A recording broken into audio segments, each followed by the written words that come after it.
Good morning बच्चों, शांति कुंज online classes में आपका स्वागत है।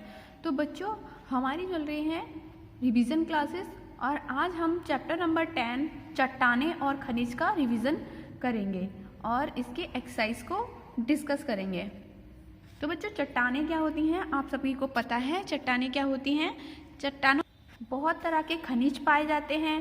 प्राकृतिक खनिज में पाए जाने वाला निर्जीव पदार्थ है, मतलब खनिज प्रकृति में पाए जाने वाला एक ऐसा निर्जीव पदार्थ है जो कई चट्टानों के अंदर भरा रहता है और ये हमें बहुत सारी हमारी जो मूलभूत आवश्यकताएं हैं उनको भी पूर्ति करता है। तो चट्टानें भी कई तरह की होती हैं, जैसे आग्नेय चट्टानें, अपसादी चट्टानें और कायांतरित या रूपांतरित चट्टानें। चट्टानें किससे बनती हैं? जो जमीन के अंदर या पृथ्वी के अंदर हमारे एक पिघला हुआ पदार्थ होता है जिसे बोलते हैं मैग्मा, उसके रिसने से चट्टानों का निर्माण हुआ है। और इसी तरह से जब बहुत दिनों तक ये प्रक्रियाएं होती रहती हैं तो जाके एक लेयर बनने लगती है जिसे बोलते हैं परत, और फिर जाके चट्टानों का निर्माण होता है। तो बच्चों, हमने इस सब चीज़ों को डिस्कस किया था। अब हम इसके क्वेश्चन आंसर को याद करते हैं। तो सभी बच्चे मेरे साथ टिक द करेक्ट ऑप्शन पे टिक लगाएंगे और इन्हें याद करेंगे। पहला प्रश्न है, पिघला हुआ पदार्थ क्या कहलाता है? मैग्मा कहलाता है। लाल किला लाल रंग के बलुआ पत्थर से बना है। आगरा में ताजमहल संगमरमर से बना है। हीरा एक अधात्विक खनिज पदार्थ है। पेट्रोलियम का उपयोग वैसलीन बनाने में करते हैं। फिर है रिक्त स्थानों की पूर्ति। पहला प्रश्न है, पृथ्वी की डैश सतह में अत्यधिक गर्मी होती है, तो कौन सी सतह में? आंतरिक सतह में। खनिज प्रकृति में पाए जाने वाला कैसा पदार्थ है? निर्जीव पदार्थ है। फिर स्लेट किसका कायांतरण है? माइका का, जिसे बोलते हैं अभ्रक का कायांतरण है। फिर है एल्युमिनियम का अयस्क बॉक्साइड है। प्रकृति में खनिज पदार्थ बहुत सीमित हैं। फिर है सही पर सही और गलत पर गलत का निशान लगाना है। आग्नेय चट्टानें अपसादी चट्टानों से बनती हैं, गलत। मृत जीवों और पौधों के अवशेष जीवाश्म हैं, सही। कोयला बिजली घरों में बिजली पैदा करने में प्रयुक्त होता है, सही। कोयले को कायांतरित चट्टान भी कहा जाता है, सही। संगुटिका अपसादी चट्टान है, सही।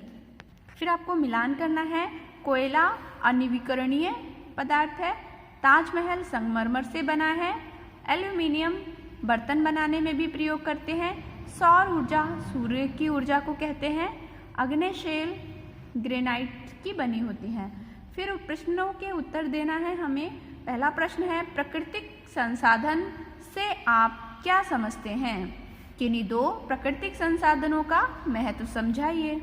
तो बच्चों, प्राकृतिक संसाधन क्या होते हैं? जैसे जो हमें प्रकृति ने दिए हैं, जैसे मिट्टी, जल, वायु, चट्टानें, ये सब खनिज, ये सारे प्राकृतिक संसाधन हैं। प्राकृतिक संसाधन मनुष्य जाति को प्रकृति का एक उपहार हैं, मतलब एक हमारे लिए नेचुरल गॉड गिफ्ट हैं। प्रकृति में खनिज पदार्थ बहुत सीमित हैं, इन्हें बेकार कार्यों में खर्च नहीं करना चाहिए, जितना संभव हो सके इन्हें बचाना चाहिए। हमें सौर ऊर्जा का अधिक प्रयोग करना चाहिए क्योंकि हमारे पास सौर ऊर्जा के अक्षय भंडार हैं, और हमें जल और पवन ऊर्जा का प्रयोग करना चाहिए। इनके प्रयोग से कोयले व पेट्रोलियम पर निर्भरता कम हो जाती है। अगला प्रश्न है, अपसादी एवं आग्नेय चट्टान एक दूसरे से किस प्रकार भिन्न हैं? तो बच्चों, आग्नेय चट्टानों का जो पृथ्वी के अंदर इतनी गर्मी होती है उसकी वजह से एक पदार्थ होता है वो पिघला रहता है जिसे हम मैग्मा कहते हैं, और जब ये मैग्मा धीरे धीरे ठंडा होने लगता है तब ये चट्टानों का रूप धारण करने लगता है। या फिर गर्म पिघला हुआ पदार्थ ज्वालामुखी के मुख से भी जब निकल जाता है, यानी अब पहले जो पदार्थ जमीन के अंदर था तो उसे हम मैग्मा कह रहे थे, अब वो क्या होगा? अब वो रिसने लगता है, बाहर निकलने लगता है ज्वालामुखी के साथ में, तो ये कहलाता है लावा। और जब ये लावा धीरे धीरे ठंडा होने लगता है तब कठोर चट्टान बन जाती हैं और ये चट्टान आग्नेय चट्टान के नाम से जानी जाती हैं। बच्चों, अपसादी चट्टानें कौन सी होती हैं? अपसादी चट्टानों का निर्माण तलछटों के जमने से होता है। नदियों का जल समुद्र में गिरते समय अपने साथ कंकड़, रेत, पत्थर, कीचड़ आदि को समुद्र में गिरा देता है। जब वस्तुएं लंबे समय तक एक स्थान पर पड़ी रहती हैं तो वहाँ इनकी परतें बन जाती हैं और लंबे समय में ये परत अपसादी चट्टानों का निर्माण करती हैं और इस तरह से अपसादी चट्टानों का निर्माण होता है। तो ये दो इनमें मुख्य अंतर हैं कि जो अग्नि चट्टान है उसका निर्माण तो लावा के जमने से हुआ और अपसादी चट्टान कैसे हुए कि जो कि कंकड़, रेत, पत्थर ये काफ़ी समय तक जमा होते रहते हैं, तब जाके अपसादी चट्टानों का निर्माण होता है। उसके बाद तीसरा प्रश्न है, कायांतरित चट्टान किस प्रकार बनती हैं? तो बच्चों, कायांतरित चट्टानें अपनी आकृति बदलती रहती हैं। जब भूमिगत गर्मी के कारण आग्नेय अपसादी चट्टानों की प्रकृति व काया बदल जाती है तो इन्हें कायांतरित चट्टान कहते हैं। स्लेट, नील, संगमरमर ये सभी क्या है, कायांतरित चट्टानों के ही रूप होते हैं। अगला है, कोयला मनुष्य के लिए किस प्रकार उपयोगी है? तो आप सभी को पता है कोयला कितना ज़रूरी होता है। तो कोयला एक रूपांतरित चट्टान है। लाखों वर्ष पूर्व घने जंगल और दलदल पृथ्वी में दब गए थे।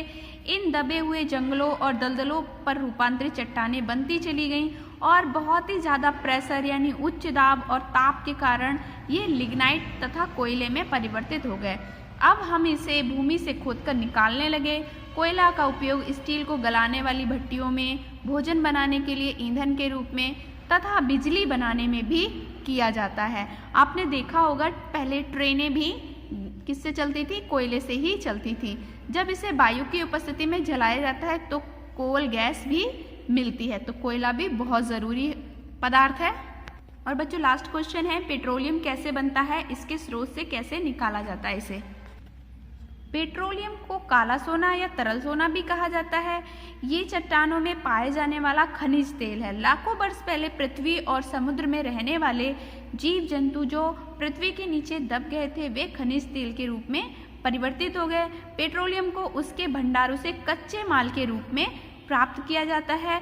तेल शोधक कारखानों में साफ करके पेट्रोल, डीजल, मिट्टी का तेल आदि प्राप्त किया जाता है। पेट्रोल का उपयोग प्राकृतिक गैस के रूप में खाना बनाने में, वाहनों में तथा मशीनों में ईंधन के रूप में, दवा, स्याही, वैसलीन, मोमबत्ती बनाने में भी किया जाता है। तो पेट्रोलियम भी एक बहुत ही ज़्यादा अच्छा पदार्थ है यानी इम्पॉर्टेंट पदार्थ है। तो बच्चों यहाँ हमारी एक्सरसाइज कंप्लीट होती है। अगली क्लास में फिर मिलते हैं, तब तक के लिए बाय बाय। आपको याद करना है ये चैप्टर।